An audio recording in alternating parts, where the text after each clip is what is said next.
ایمان والے کی روح قبض ہوتی ہے، کہتا ہے اسے میں لے کے جاؤں گا۔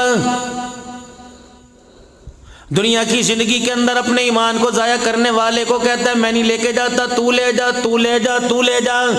علماء اکرام نے فرمایا فرشتے لے کے جاتے ہیں، اتنی بدبودار روح ہوتی ہے، ایک کی طرف پھینکتے ہیں وہ دوسرے کی طرف پھینکتا ہے، تیسرے چوتھے کی طرف۔ مالک کائنات باوجود جاننے کے پوچھتا ہے کیا بات ہے، کہتے ہیں الہ العالمین گندی روح ہے، اتنی بدبو آ رہی ہے، اسے اوپر لے جانے کو دل نہیں کرتا۔ اللہ فرماتا ہے ٹھیک ہے پھر اسے تحت الثری کے اندر پھینک دو، اگر یہ روح بدبودار ہے تو اسے آسمانوں پر لانے کی اجازت کوئی نہیں، پھینک دو نیچے اس کو، ہم نے کیا کرنا ہے اس کا۔